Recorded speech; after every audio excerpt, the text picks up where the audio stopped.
बिस्मिल्लाहिर्रहमानिर्रहीम अल्हम्दुलिल्लाहि रब्बिल आलमीन वल्आक़िबतु लिलमुत्तक़ीन वस्सलातु वस्सलामु अला रसूलिहि मुहम्मदिन व ख़ातमन नबिय्यीन। अस्सलामु अलैकुम वरहमतुल्लाहि वबरकातुहू। आज मैं जिस बीमारी के बारे में आपको बताना चाहता हूँ वो औरतों के अमराज में शामिल है। वो बीमारी है लिकोरिया की बीमारी।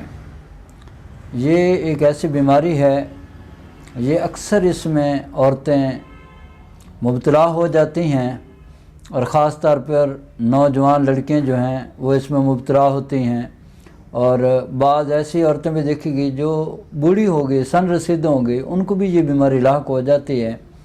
जब ये बीमारी लाहक होती है तो औरतें जो हैं वो अपने अंदर बड़ी कमज़ोरी महसूस करती हैं, यानी उनको रहम से पानी खारिज होता रहता है। और ये याद रखिए कि लिकोरिया कोई एक इसमें तहरीक में नहीं होता। ये बाद ऐसे मरीज़ भी देखे गए जिनके अंदर बहुत ज़्यादा गर्मी तरी थी, उनको भी लिकोरिया हो गया। बाद ऐसे मरीज़ भी देखे जिनके अंदर बहुत ज़्यादा तरी और गर्मी थी, वो भी इस मर्ज़ में मुब्तला हुए। और बाद मैंने ऐसे भी औरतें देखीं जिनके अंदर, और अक्सरियत जो है वो इस मर्ज़ में मुब्तला होती हैं, उनके अंदर सर्दी और तरी होती है, ठंडक बहुत ज़्यादा होती है उन औरतों के अंदर।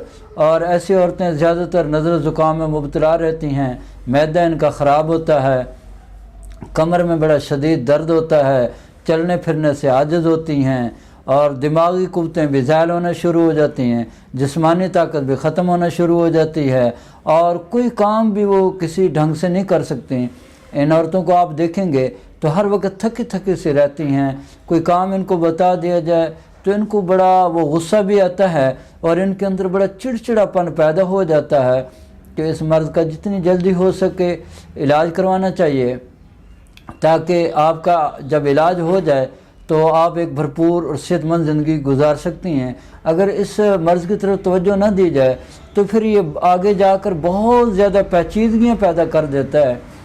ऐसी औरतें बाज़ दफ़ा औलाद पैदा करने के काबिल भी नहीं रहते हैं, तो इसलिए इसकी तरफ फौरी तौर पर तवज्जो देनी चाहिए और इसका इलाज करना चाहिए।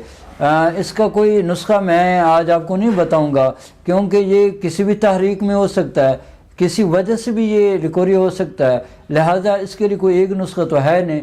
इसके लिए जब हम कोई मरीज़ आता है तो हम उसको चेक करते हैं और उसकी तमाम अलामात को नोट करते हैं। उसके बाद फिर हम वो उसको दवाई देते हैं ताकि वो दवाई फिर उसको असर भी करे। वरना कई ऐसी औरतें मेरे पास आईं जिन्होंने कई हकीमों से इलाज करवाया, कई डॉक्टरों से इलाज करवाया, लेकिन उनका लिकोरिया बंद हो ही नहीं रहा था। वो दिन ब दिन कमज़ोर होती जा रही थी। वजह क्या थी कि एक ही दवाई दे देते हैं हम लोग।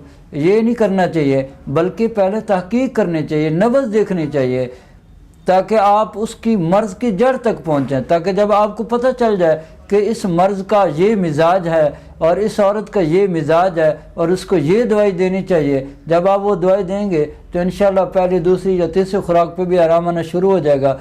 3 हफ्ते में ये मर्ज़ हमेशा हमेशा के लिए ख़त्म हो जाता है और औरतें अपनी सेहतमंद ज़िंदगी गुजार सकती हैं।